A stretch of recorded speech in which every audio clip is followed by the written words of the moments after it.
Stanford University. So without further delay, it's a real pleasure for me to introduce our speakers today for our Frontier Seminar. And we are really delighted to have Todd McDevitt here. He is currently the Senior Investigator at the Gladstone Institute for Cardiovascular Disease and also a professor in the Department of Bioengineering and Therapeutic Sciences at UCSF.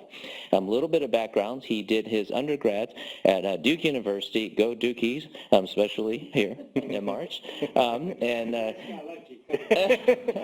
Very lucky. Yeah. And subsequently completed his PhD at University of Washington, and as well as a postdoc fellowship in the Department of Pathology, working with Chuck Murray. And he subsequently became assistant professor at Georgia Tech and Emory in 2004, and he rose quickly through the ranks to associate professor in 2010, and also finally professor in 2014, and that was when he was highly recruited by Deepak at the Gladstone to become the professor there in bioengineering, as well as the senior investigator for Gladstone. And he has certainly done some really incredible work in bioengineering, of which he has received a fellowship from the American Institute of Medical and Biological Engineering, and he was recruited with the CERN Research Leadership Award. And he certainly has had numerous awards as well as a grant over the years, including R01s, and is currently on a U01 grant as well from the NHLBI. And he's going to talk to us about the engineering approaches for controlling cellularity of cardiac tissue from human pluripotent stem cells. So thanks a lot for coming, Todd. Great. Thanks, Sean. Thank you.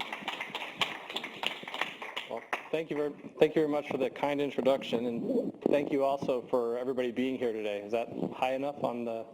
Yes? Okay, good. So yeah, it was a great pleasure for me to speak a relatively short trip down the road and see a lot of good friends and colleagues.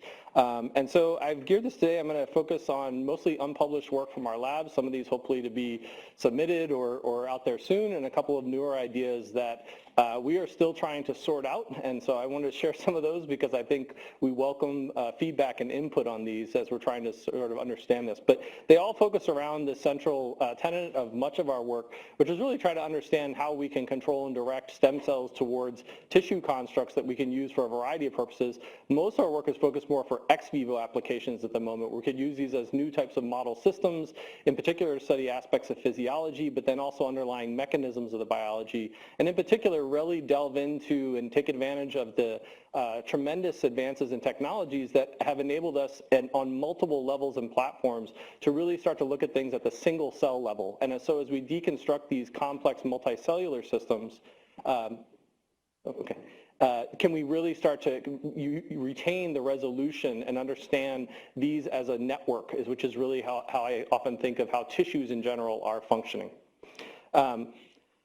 So the substrate for our lab, or much of our work now, is human pluripotent stem cells, and I know that's true for many of you as well. And so I don't have to go through too much of this, because I think many are familiar with this use of this technology. When my lab started, this is the kind of thing, as you just heard, human embryonic stem cells existed for a few years, but human iPS had yet. I think everybody knows it's a real game changer for a number of reasons, and it really helped to put this into the hands of researchers to really start to explore things. And so much of what we start with now, as opposed to non-human systems, is we start right in a human system like this, where we can start to apply things right away. Over the years, many of the directed differentiation protocols that many groups have developed have enabled us to create, I would say, like the catalog of different cell types, and this continues to get flushed out. As I was talking with Sean this morning, there's still plenty of cells that we don't have a protocol for, and as we look with single cell, there's also maybe a much higher resolution variety of these cells than we first appreciated also.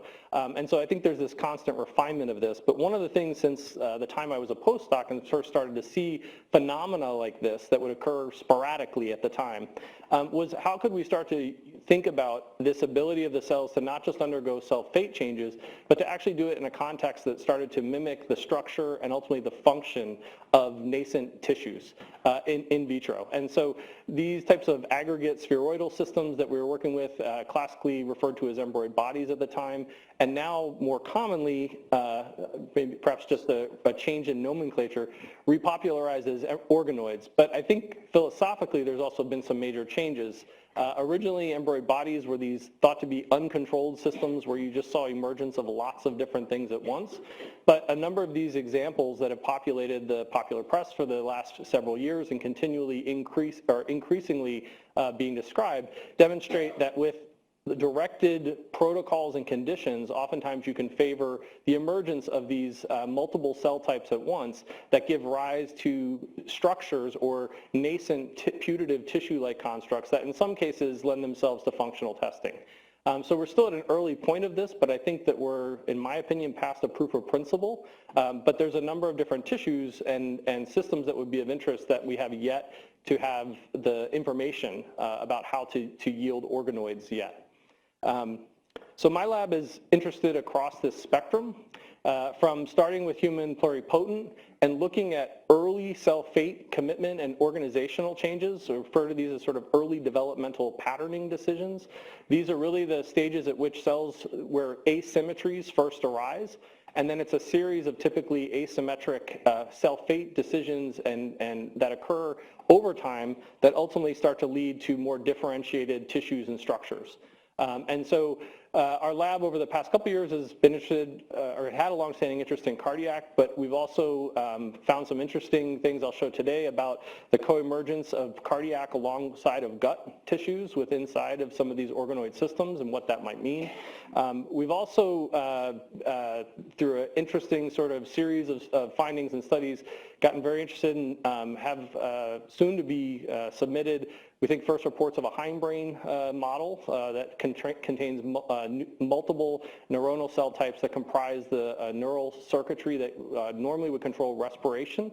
Again, trying to compare these to animals and what's the right kind of controls is always a challenge in these, but we think we have some good data for that. I'm not going to talk about it today, but I'm happy to share that. But throughout these, and what I'll show is that it's really been, I think, a series of sort of both technological innovations that have enabled us to be able to make these discoveries, but then also pairing much of this with solid developmental biology and insights. And so sort of that iteration back and forth has been very informative, but it's also, I think, helped us to have some of these discoveries. So I'll share some of those today.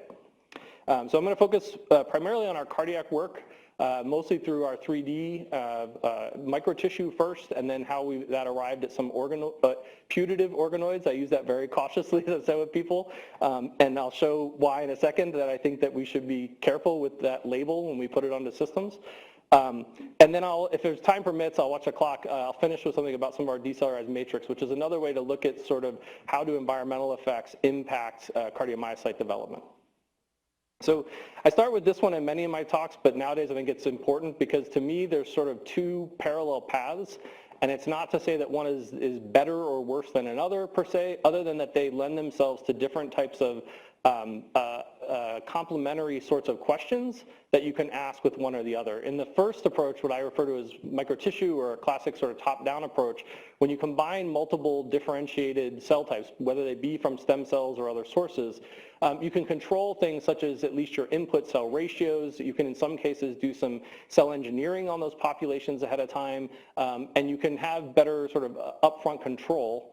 But you sacrifice oftentimes some of the ability of these cells to be able to actually undergo some of these morphogenic processes. I'm not saying it's not possible, but it's less frequent, at least in our hands.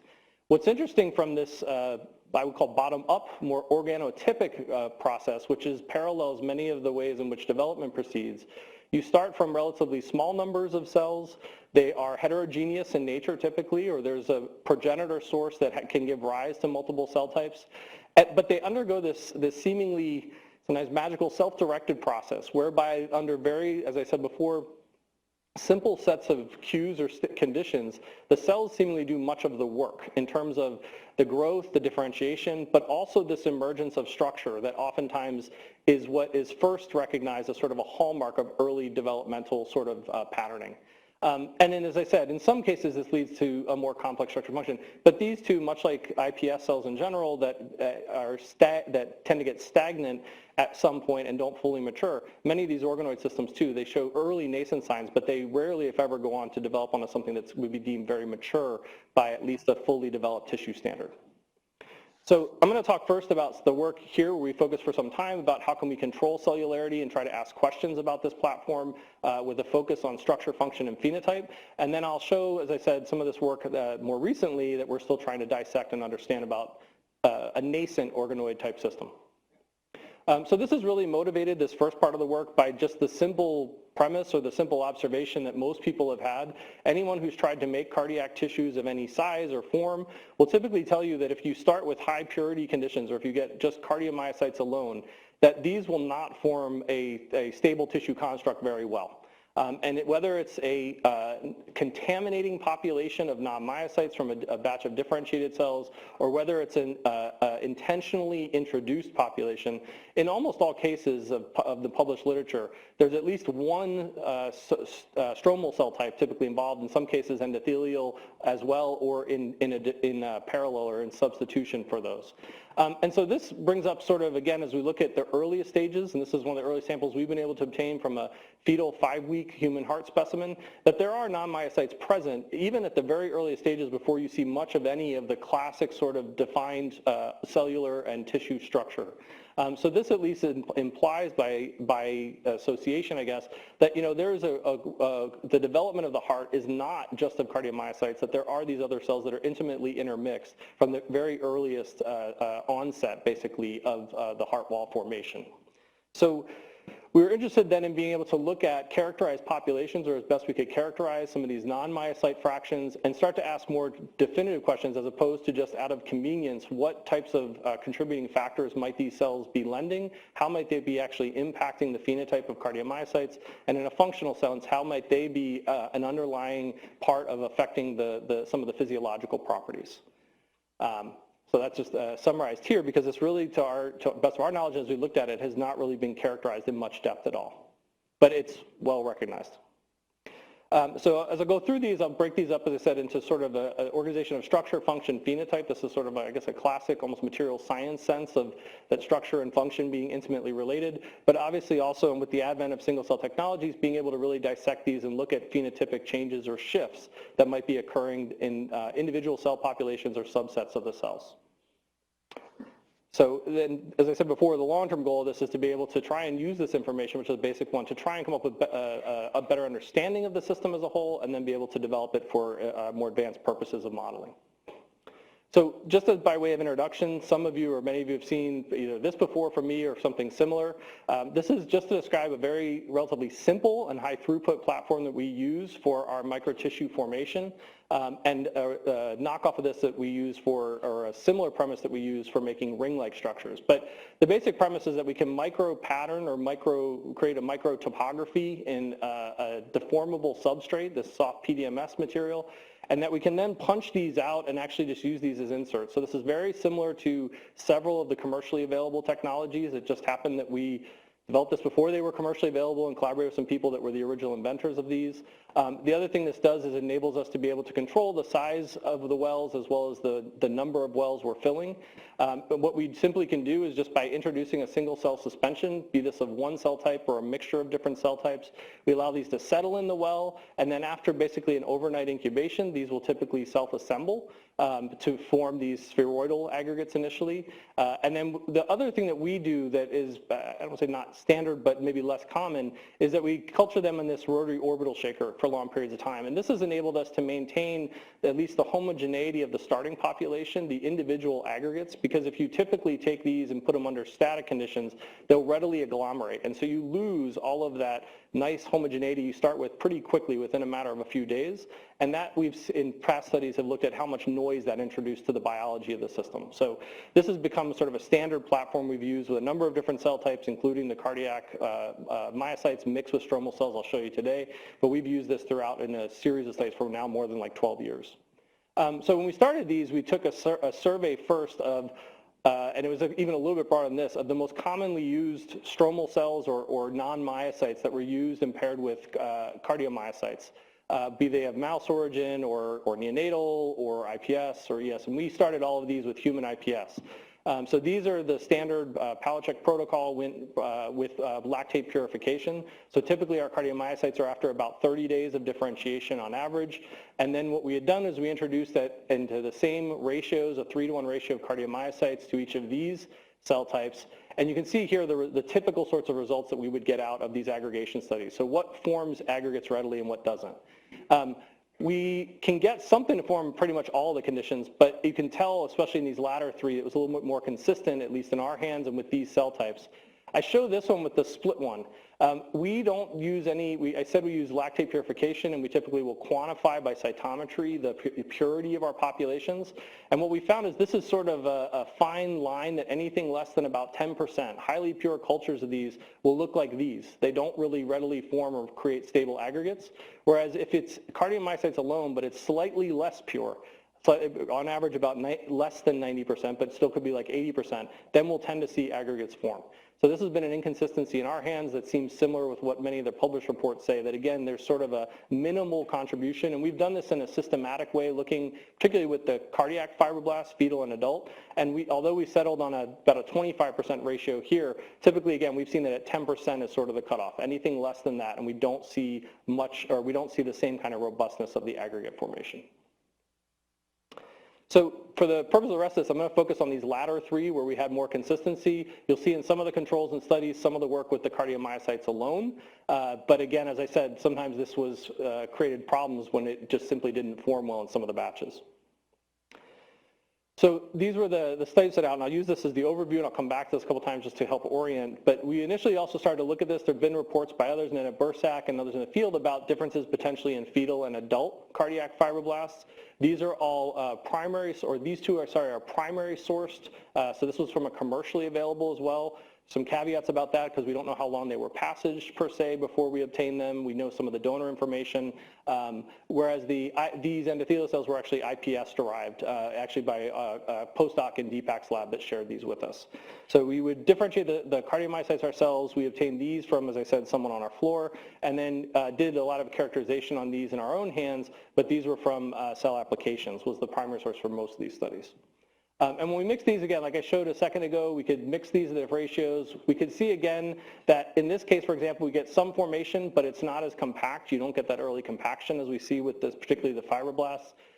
They look relatively similar at early time points, but then over time too, we see that while we can maintain stable ones, they definitely change a bit, and they seem a little bit smaller oftentimes in some of these cases. Some of the things we then looked at sort of underneath the hood in the aggregate is what is the organization of these, and what we've tended to see is that you will oftentimes see sort of a phase separation of the cells at early time points, particularly with the fibroblasts. In this case, in the blue, the absence of the red, it depicts the sort of a core density of where most of those fibroblasts appear to have settled, and this persists largely throughout, even at later time points. When we look at some of the phenotypic markers and trying to look at sort of spatial relationships between these, we do tend to see that we see a little bit more of the cardiac troponin I, and it seems to be more abundant in cardiomyocytes that are closer to the fibroblasts. But again, it's hard to really accurately, I would say, to deduce that from just these types of histology images alone. So one of the things we've been trying to do to get into this a bit more, to really look at these, instead of thin sections, to look at them in a 3D sense, has been use of the light sheet technology. So this is something that when we moved to Gladstone 4 years ago, this was a major purchase for the lab that we put into the core, and has worked closely with Meredith Calvert, who's the director of our microscopy and histology core. So I'll just show you a couple of sample images of this and some of the types of analysis that we're now trying to do with this system. This is actually, just to orient people, these are each of these individual aggregates suspended in an agarose post or tube that actually is cast in this capillary, and then you push this down into the field of view, which is depicted here between the objective that is doing the imaging in the back, and then the two objectives on the side are what create the light sheet. The main advantage of this, so people know, is that basically you're only illuminating in a single plane of the aggregate, and you move this in registry with the objective, so basically you don't get as much photo bleaching as you do in a conventional system, and also the depth of penetration is better. You will still get attenuation from the sides, but as you're moving through this, you get much better depth profiling than anything we've ever seen with any kind of two-photon or confocal system. And I'll just show you some of these. So in this case, this is one of the fixed aggregates stained with GATA4. And what you'll see here is this is this is going to keep you registering. This is the YZ view, and then we're going to see the XY view as we raster through the object or the aggregate. So as you go through here, you can see the individual nuclei. You lose a little bit of signal as you move to the middle, but then you start to pick it up again as you are moving through. The other trick with this you can do is you can actually image from multiple sides and then align those. That will also help to get you better depth so that the things that are in the back of it that are more out of focus, you can actually bring to the front. So typically you do 3 views of these at 120 degrees each, and then you can recombine those. So we can start to get 3D maps that look something like this, and this was just with a counter stain with DAPI. We can segment on the individual nuclei of these, and then what we're trying to do from that is that we can recreate a 3D map with pretty good individual single cell resolution of all the cells. We looked at the ratio, and the ratio is preserved. The cell number is slightly less. We often do see, as I said, there's not as many cells in there. We also think that as we're trying to quantify this, that we're probably losing some of that resolution in the middle. So we're probably capturing maybe not 100% yet, but more like 70 to 80% of the cells per aggregate. And then some of the things we want to be able to ask about this that haven't really been possible before is when we start to really look at the local neighborhoods of the cells, and I showed, for example, that cardiac troponin I type of, is there regional specification or not? If we can look at it in this way, we can start to look at things from the viewpoint of any single cell. What is the nearest number of neighbors, whether they be homotypic pairing, so what are the closest number of cardiomyocytes to those individual cells? And we can start to create a heat map looking, this is again the 2D projection of the 3D, but we can start to measure and quantify at least the proximity of those nearest neighbors throughout. And we can flip it and look at the other side, and so the inverse of that should also be true, where you see maybe more abundance, and in this case also trying to look to see if there's any kind of radial symmetries in terms of non-myocytes and where they might be. So we think that this kind of approach will give us a much more accurate way of trying to assess these and look at these over time to look at the changes in the structural elements of these and where these cells actually exist in this context. So I just want to show some of those. We're still dissecting some of these, and again, I'm only showing with this case with I think this is the adult cardiac fibroblast, trying to use with the different pairings of these as well and compare to see what kind of differences may or may not exist. One of the things we have relied a lot on has been to use physiological metrics or assays as a way to try and screen for conditions. This is a good surrogate way to say that if there are changes in the cardiomyocytes and how they're behaving or functioning between groups, then can we infer that there's been a change or difference in their phenotype in some way? And the structure goes with that to say, well, if there's not a structural change, then is it due to actually impacts on the cardiomyocyte physiology? So for this and much of what we do, we've used a GCamp line that my colleague Bruce Conklin created several years ago and has been widely distributed and used, probably one of the most widely used IPS lines out there, the WTC parental line, same one that the Allen Institute has used as their line for all of the cell engineering and fusion work that they've done. So in this case, what you can see is this is a field with several of the aggregates. Initially, this is just spontaneous. We can, I'll show in a second, subject them to pacing regimens as well. But each of these then has its own autonomous beating or function, and so we can look at these with multiple ones in a field and look at lots of regions of interest, map the calcium signal that we see from these, and then really the quantitative is to extract some of these quantitative parameters about not just the amplitude, but actually there's a lot of information contained in the upstroke and downstroke velocities and the time up and time down that we can use. So we look and measure a number of those, and for example then when we're comparing these and we look at these early day 7 time points, we can actually see that when I showed earlier, although all the aggregates look fairly morphologically similar, we actually do detect differences in the calcium signal, and we see increases in the upstroke with the fibroblast groups. And in these, we've done these across numerous experiments. I'm just showing from one of these with internal controls because you'll get baseline differences sometimes with different cardiomyocyte batches. But what we can see is that this has been consistent across multiple ones of these. And so we're delving into this more to try and understand it. The changes we see, and what's interesting too, is that there's been reports that endothelial cells also have this effect on cardiomyocytes, but we have not seen that, and I'll show some more data with this, suggesting again that it suggests even stronger that there's something specifically about fibroblasts or that type of stromal cell that is contributing or modulating something about the cardiomyocytes, and the presence of another non-myocyte introduced does not have the same effect. So it's not a generic non-myocyte effect, it's something about cardiac fibroblasts. We also can, as I said, look at this with pacing sweeps, and we look at these over time, typically by ramping this up in increments of 2 to see how well the tissues can keep up. And again, when we look at these and then quantify these parameters, what we can see is that they all can be paced at the low 0.5 hertz. And then most of them can follow pacing when we go to 1 hertz, but when we start to increase to 2 hertz, whereas the cardiomyocytes alone, many of them can follow, there's a number that can't keep up with the pacing. The endothelial cells seem to not be able to do it at all, and whereas most or nearly all the fibroblast groups do. But by the time we get up to 4 hertz, they're pretty much stuck at 2. And this is something, again, that we've seen that's a sign, again, of the immaturity of the cells, that typically under these conditions, and even if we differentiate them a little bit longer, we don't see that they can keep up with a faster pacing regimen. And so this, compared to some of the recent really exciting work from Gordana Vunjic-Novakovic's lab and some of the others that have shown that actually with some of the pacing or the training regimens they use, they can actually increase this and get constructs and cells that can actually beat and be paced at a much higher rate. Sorry, I already summarized these. One thing, though, that's important is that actually when we looked at these over time is that by day 30, we don't see the differences are kind of lost. So it suggests that there's a transient influence of the fibroblasts, but that over time, we don't see that that's enough to sort of sustain this. So we think there's a difference between sort of the early impacts and effects, and it gives us an idea into the window of time that they might be modulating some of it, versus at the later effects, it could just be that duration or the extended duration of culture might just enable these to keep up a bit. And it's interesting too, there are some differences in the cardiomyocyte alone group compared to the ones that as opposed to the ones that we added exogenous cell types.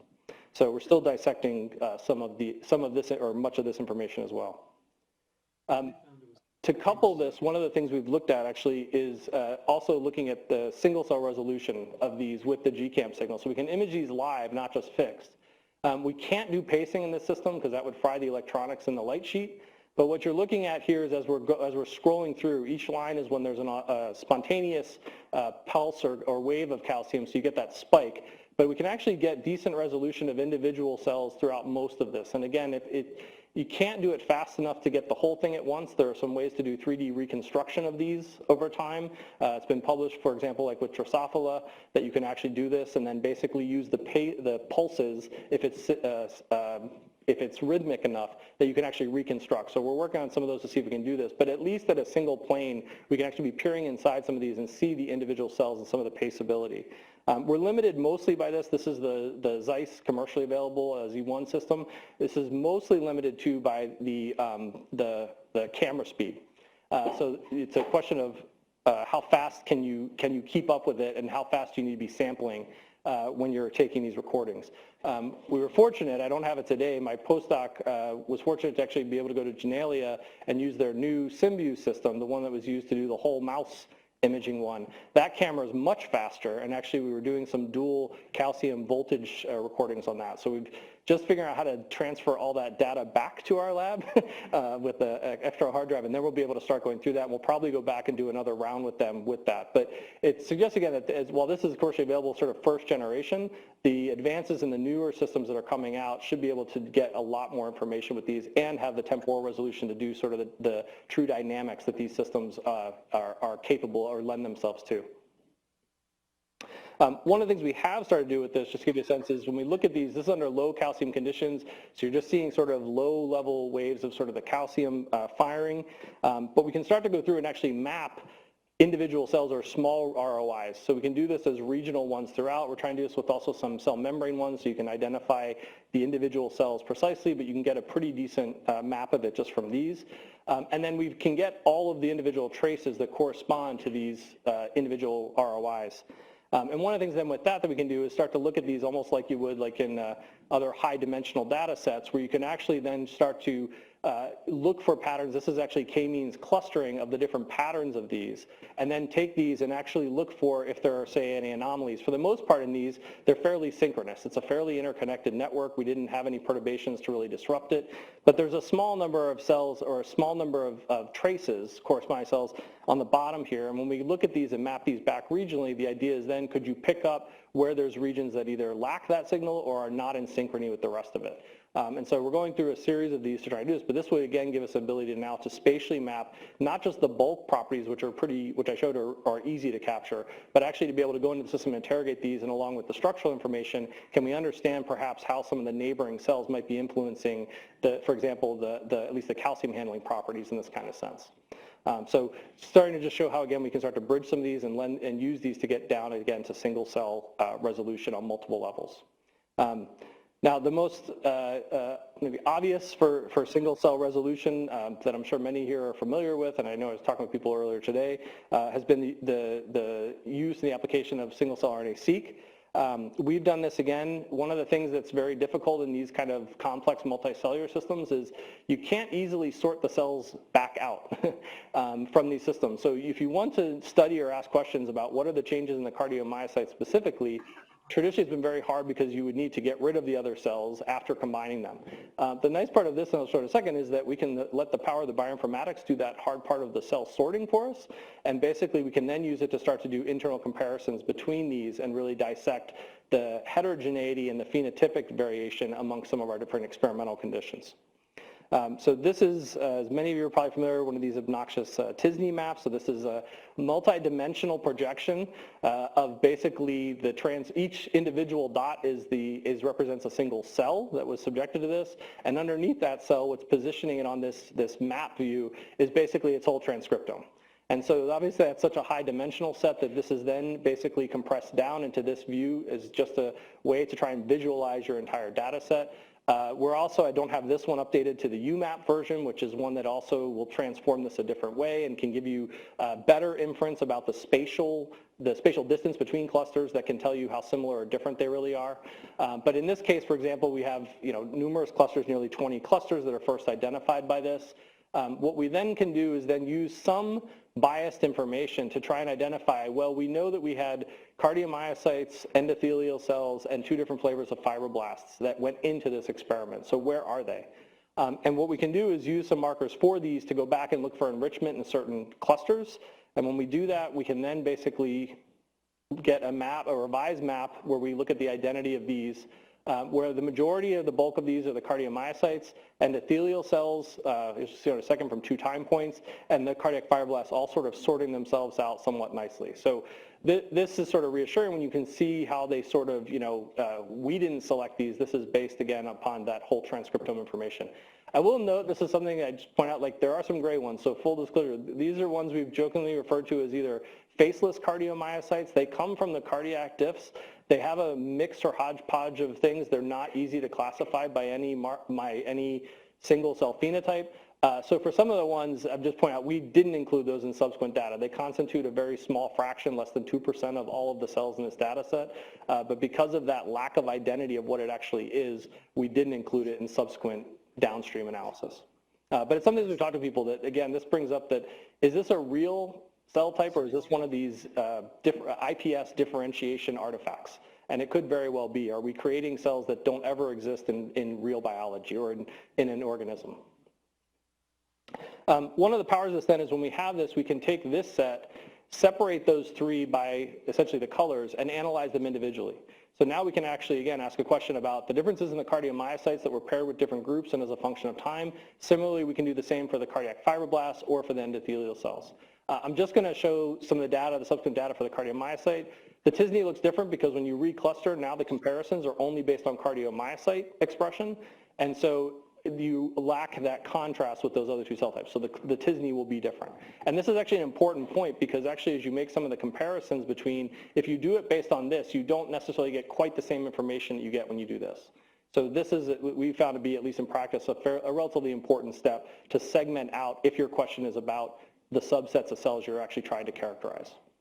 So I'll just show some of the data as we're still going through this, but the main thing is that, and I'll skip over some, the day 0, this was all from the same batch, so when we actually look at these, this basically is just a technical replicate, and all of them overlapped with one another, so they're just grayed out in this view. The day 30, much like what we saw in the physiology, actually we did not see a clear pattern of any kind with regards to time, with regards to the different groups. There was just this sort of haze and cloud across all those. There are some clusters between sort of up here and down here, and there's some differential, but it's fairly subtle. The biggest differences we saw was actually, and this just shows it here, with the cardiomyocytes that were cultured alone versus the ones that had the endothelial cells, they nearly perfectly overlap with regards to where they lie on this t-SNE, and it's the fibroblast groups that seem to be slightly distinct from these. So this was kind of interesting, reassuring, completely independent analysis, but it actually closely paralleled both the kinetic data and the functional data that we had from the calcium ones. And so we think this sort of helps to validate some of that use of at least calcium or some of the physiologic ones to try and look at perturbations or changes in the system before we delve in to try and understand what time points we should be interrogating or looking at. Because again, as most people know, this is not, as of yet, a easy technology. You can just sample lots and lots of groups at lots and lots of time points and in a cost-affordable manner. There are some technologies that are coming online to make this easier when you have multiple groups at a single time point, but to do temporal analysis with lots of samples can just be technically and costly, prohibitive. So what's underneath that? So interestingly, this is just where we're now starting to dig into these more, what it means. But what's nice from these, I like this view where it looks like a cytometry plot, but this is basically the count, the numbers of cells like you would, and then the relative expression, this is the UMI counts for these genes. And as we looked at these, you know, the main differences between, say, some of these cardiac fibroblast groups and the other two groups was basically in genes that we sort of make sense on the back end, but these wouldn't have been ones that we would have necessarily a priori thought to look at or to look to contrast. We still have to make sense of what these mean. Is this a really truly functional or a major significant difference in these? The other thing too is that we often see that it's in sort of a bimodal distribution, which again is suggestive. Is this due to cells from different aggregates that we're looking at, or is this due to some of that spatial positioning and that there's populations that are either closer to or not to the fibroblasts, and are those the ones that are actually expressing these? I'll show that in just a second, how we're doing that. We've also looked at, what was interesting in one of the other insights besides this, was to look, and we saw that there were a number of genes that were enriched, in particular in the cardiomyocytes. So it's not uncommon to think that, for example, fibroblasts contribute to extracellular matrix and to signaling molecules that are important to cardiomyocytes and cardiac development. What was interesting here is there seems to be like a feed-forward sort of mechanism perhaps going on, and that is that a number of these seem to be enriched or increased in expression in a fraction, or again, a number of the cardiomyocytes.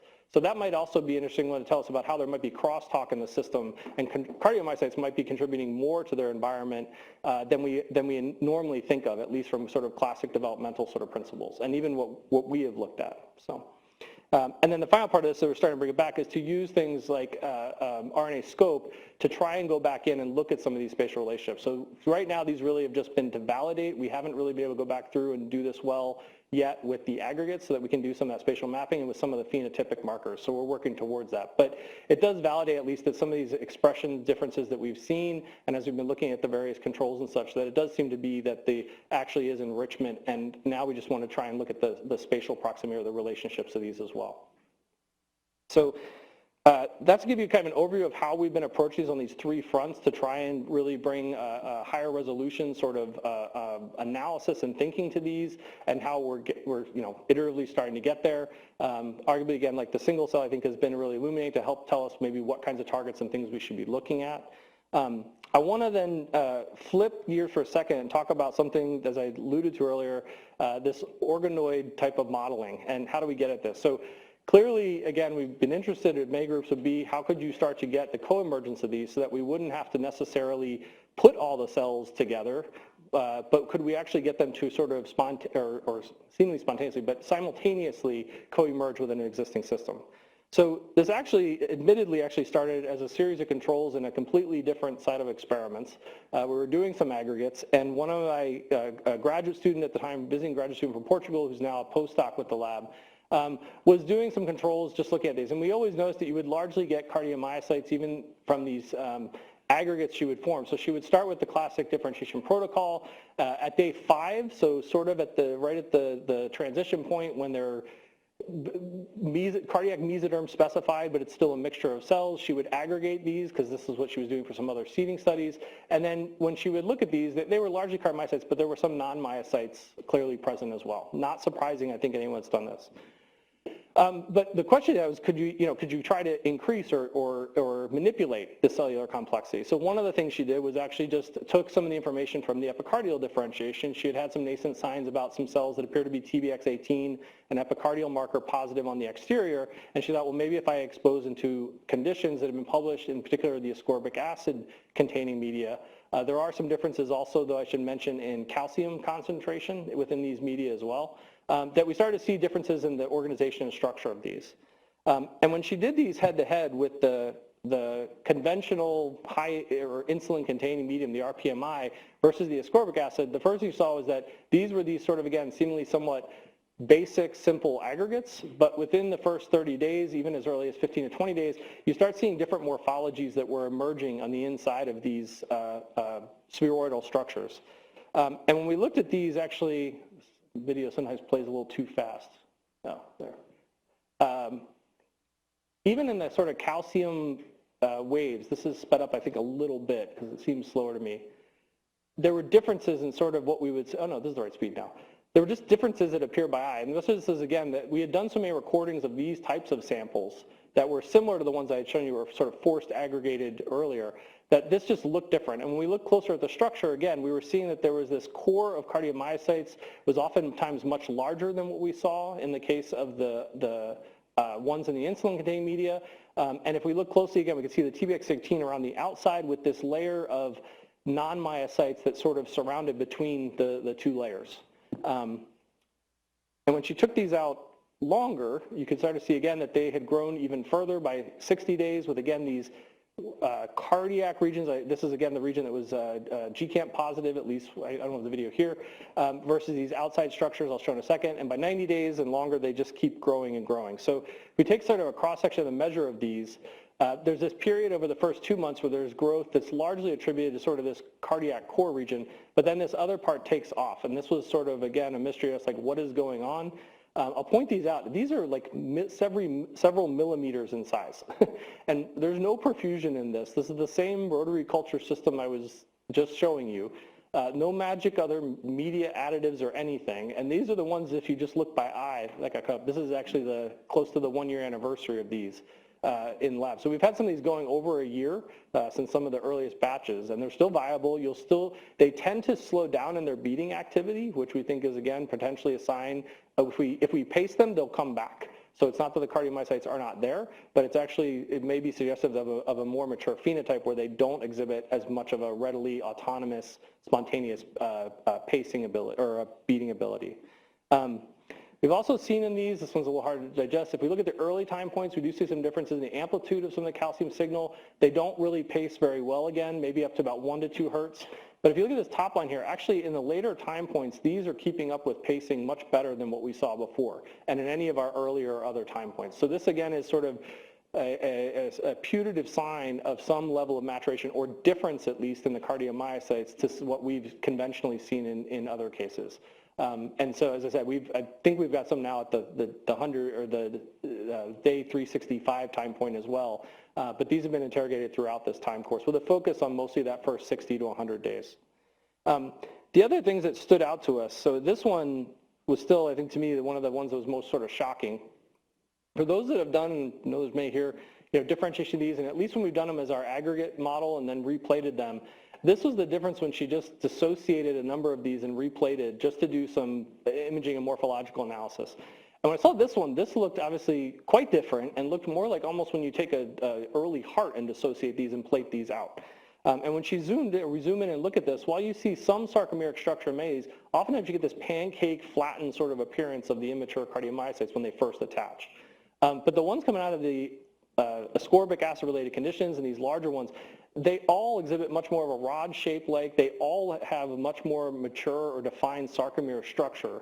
And when we look at these actually at later time points, this is again that day 30 point, when we look at days 80, for example, we start to see that they look even sometimes much more exaggerated and elongated, rod-like, even though we didn't see any clear signs of this in the aggregate itself.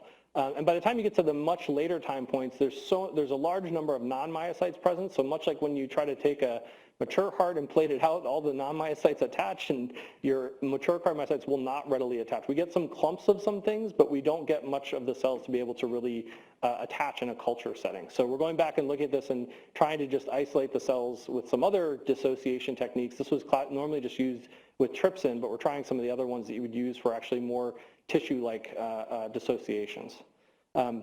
So I alluded to and mentioned this gut presence, and I haven't shown it yet, so I wanted to highlight that. This, again, is sort of at the early points, the morphology, fairly homogeneous. It's starting to get some diversity of some cell types in here, but it's fairly small or not very present.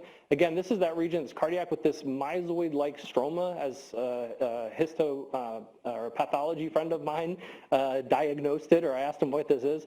Classically, something I'll show in a second that has it's a proteoglycan-rich matrix, and actually in the heart, this type of appearance is the only type of tumors you see in heart, when the interstitial cells exhibit this tumorigenic phenotype. I don't know if it's a tumor, but it's a very different sort of stroma that appears to encircle that cardiac region.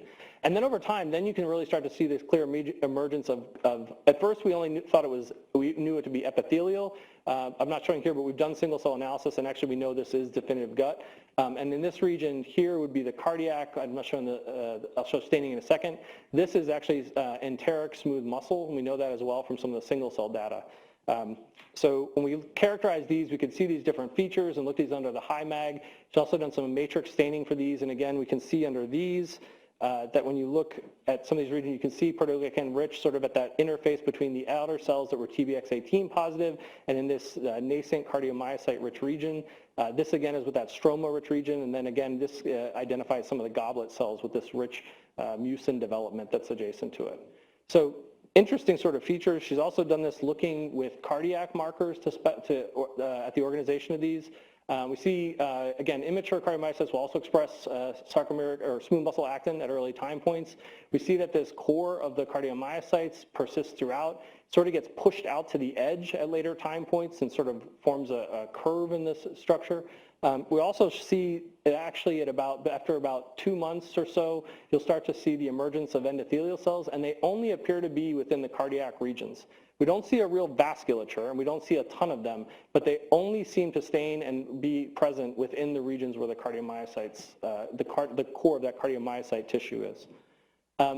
We've also looked at this again to look at sort of atrial ventricular specification, and while things are sort of sorting out, we oftentimes, or in almost all these, when we see ventricular marker like MYL2, we see it always centrally located. So there's some sort of regional patterning that is being induced in this, but this, along with some ePhys that we've done on these, actually the majority of these cells exhibit more of an atrial nodal-like phenotype. And that's also somewhat surprising because typically, at least the classic conditions and things, it's much more common to get a majority of ventricular myocytes than actually atrial and nodal. So we're not sure exactly why that is, but this, along with some of the EP characterization, exhibits a more atrial-looking action potential profile. So we're still have some work to do to sort some of these out. These are some of the ongoing sort of issues is sort of to look at these. We think that, don't know what to call these. I was talking to people about it. It's not a singular sort of organoid system. It's sort of a co-development question. We are doing some studies now more prospectively as opposed to this sort of retrospective. We have looked at something like over, I think, 25 experiments because the results vary sometimes. They don't vary within the batch. They vary from batch to batch. And so that gave us a hint or insight as to whether our early progenitor populations were changing or whether the ratios of those. It's interesting to me, again, that these gut ones there must be a progenitor present, at least that's what we'd infer, but yet it's sort of kind of hiding out quietly for a long period of time. It takes several months before it sort of takes over or makes its presence really known. And in the meantime, then the questions too about sort of what is that crosstalk signaling that's going on. If you look actually in development and do a cross-section through, there are regions of the foregut that actually exist next to the heart, and there's certainly endoderm-derived signals and things that are thought to contribute. But we're trying to look at this in a more controlled fashion where we can actually manipulate that proportion and see what happens. We see the most pronounced and most cardiac growth in the ones that have the gut. If it lacks the gut or the gut cells and it's more cardiac pure, then we typically don't see as much of the growth and the development of these. So we think that's telling us something, but we want to be able to control that better before we can make any stronger conclusions. So much to do, but that's why I wanted to introduce it, because I think it's provocative, it's interesting, but we're still trying to figure out how to make sense of it, and then how best can we utilize this system. I'm going to quickly close then with one of the things, and this gets at sort of how do you ask questions about, especially matrix in these, but are there ways that we can use, again, engineering approaches to try and ask about the extracellular matrix molecules and how they may be influencing cardiac biology in general. So one of the approaches that many of you have seen have been pioneered by several people, Karen Chrisman and Lauren Black, has been to take an existing heart and to decellularize it, break it up into its constituents, and in some cases be able to then absorb it or culture cells in this in a gel-like fashion. And that is possible technically, but there are some pretty well-known caveats, and one of those is that you actually destroy much of the actual matrix structure. So you have the pieces, but you lose almost all of the native structure of it. The other is that these are pretty harsh conditions to get rid of cells from this kind of tissue. So you also strip out a lot of the, almost all of the non-covalently bound, but important molecules that are tethered through proteoglycans and a lot of the growth factors. So a lot of biologically rich information is stripped out of these through the process. And what you're left with is a lot of just the matrix structural proteins. So one of the questions we had is, could we ask some of these, again, with the premise that cardiac fibroblasts are a cell that can produce a lot of the cardiac ECM, then one of the things that we've looked at is a way that we could come up with an ex vivo type of system to ask questions about this, that we can interrogate and actually be able to make manipulations more readily and abundantly. So using cardiac fibroblasts, we culture these under, I'll show in a second, dense culture conditions, allow them to produce a matrix in situ in a dish, and this can be done on different types of surfaces, and then strip the cardiac fibroblasts away, and then study the matrix that's remaining. The other thing we can do with this is then seed cells right back onto this. And in many cases, it started with mouse fetal cardiomyocytes, but I'll show some of the data we've done with actually human iPS cardiomyocytes as well. And this was really inspired in some of this work. Actually, the visiting Portuguese student I mentioned actually came to our lab to do some work on decellularized tissue matrices and seeding of cardiomyocytes. And it was her control that led to that organoid-like thing, which was basically culture some of the ones in 3D in the absence of matrix and see what happens. So that's why she stayed on for the postdoc to figure out whatever mystery she started with that. But what we've been able to do is look at these, and she actually had done during her PhD a very nice detailed characterization of these from the tissue-derived, and now my graduate student, Ariel Koss, has been looking at these and making comparisons. So this is just some of the SEM. We're also doing a number of other forms of analysis, in particular proteomic mass spec, which I won't have time to get into today, and we're still obviously, it's a lot of information, but the point of these is that we can actually retain the tissue structural properties, and we know that we retain a lot more growth factors and other biologically associated, non-covalently associated molecules. So how has she done this? So what she's done with this, and to look at, again, differences between fetal and adult cardiac fibroblasts or matrices, she seeded the cells, she can let them deposit, and then, as I said, decellularize. This is just with a strong salt solution. So you basically, it's just osmotic lysis of the cells and then rinsing to get the components out. And this works pretty well. You can see this is just some staining with cell nuclei at this state versus if we take the resulting products and stain for that or with phalloidin, we get pretty decent decellularization of these. There's one problem, and that is this. So most of the time when you do these on surfaces, you quickly rinse these off, and these things just come floating right off. So if you wanted to seed anything back onto it, this is the product and the problem. So with the help of some, again, engineering colleagues and some other information we had found, there were two changes we made to this system that have really made a dramatic difference. The first of these is a technique called macromolecular crowding. And the short premise of this is if you use molecules like phycol, what you're doing is you're crowding the space physically. So things that are secreted have more of a chance to be intimately in contact with the cells. When you think of culture media, normally with the height of that media compared to the cell, there is infinite height. So it's like a helium balloon. If you put the helium in and then let it go, it's gone, and you never see it again. But if you had a helium balloon, you had a whole bunch of other balloons around it, and it was crowded, and you let it go, it's likely going to stick, or it's going to take some time to find its way through there. You change the effective diffusion. Same idea here. So the idea is you're promoting that the cells are secreting things that are related to matrix, but they're going to have more of a chance to interact and deposit matrix molecules. And that's not new to us. This is work that other people have done and used as well for these. But the other thing we did was we modified the surface chemistry, and this was actually from a good friend and colleague, Phil Messersmith. His lab has studied mucoadhesives, so these are basically the adhesive proteins in particular that basically, why do mussels stick to things so well, or barnacle or other things in the water or aqueous conditions. So this is, again, a fairly simple coating that it provides a covalent attachment, so now whatever gets deposited is basically firmly affixed to that. And so when she does this, this was a net effect. It's hard from these. We've done some protein. You get at least about a 50% increase in total protein that's accumulated. When you do just sort of general protein, we're looking at the abundance of specific molecules in that. Interestingly, again, that when we've done some gene expression on these, there's actually enrichment in ECM-related molecules when we do some of the Go analysis. So even the macromolecular, it doesn't change the species that are produced, but it changes the relative amount that you're seeing. And this was the difference, and it's just easy to see. When you do it with the dopamine and you go back to surfaces, it is stably there. And so we can now do these and maintain a good surface coating of these. But they're not just a thin coating. These are actually 25 to 30 microns thick on average. So it's an actual thin mesh fibrillar network on these surfaces.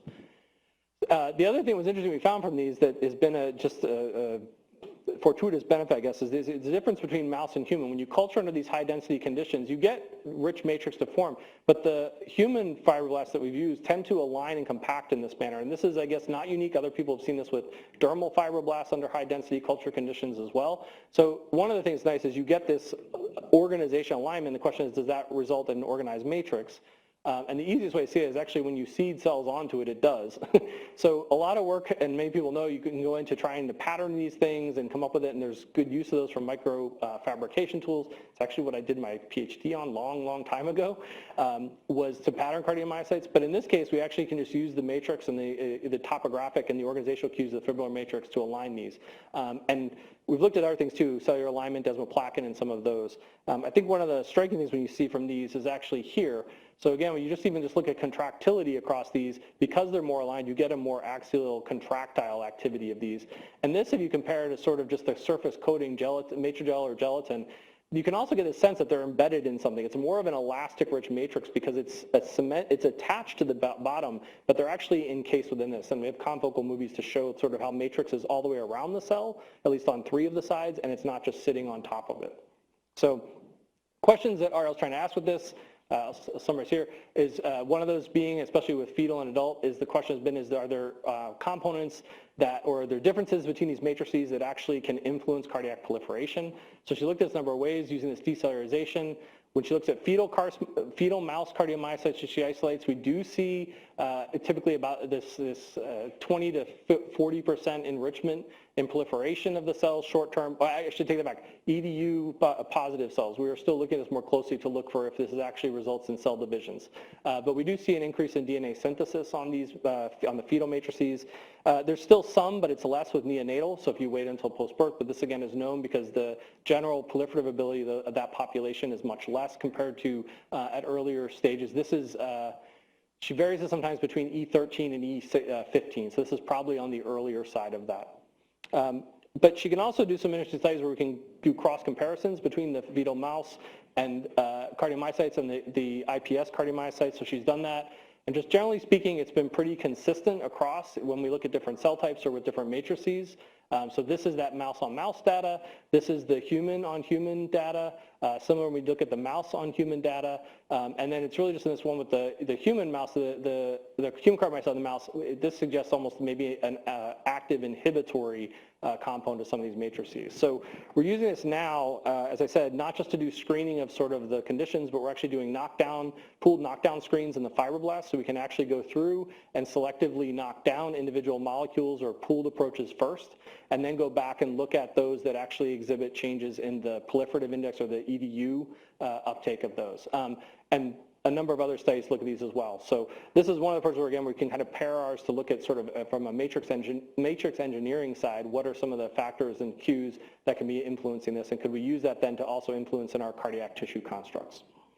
So I will stop there. I have a number of people to thank. The biggest ones I think I want to highlight in these, we're spoiled with some fantastic cores, not just in terms of the physical resources, but even more so the staff that are great scientists that we collaborate with on these. I also want to acknowledge and thank the members of the group, past and present, and then I'll be happy to take any questions. Thank you. Questions for Todd? That's terrific, Todd. Any idea, you alluded to the proteomics, what was different between the mouse and obviously you have the major players, fibronectin, is there anything that gave you some clues as to this? So we're dissecting zones. So collagen 6 has come up as one, collagen 6 isoforms. There's two things too when we're comparing it. Those that are enriched in fetal versus adult versus any that are. Stanford University.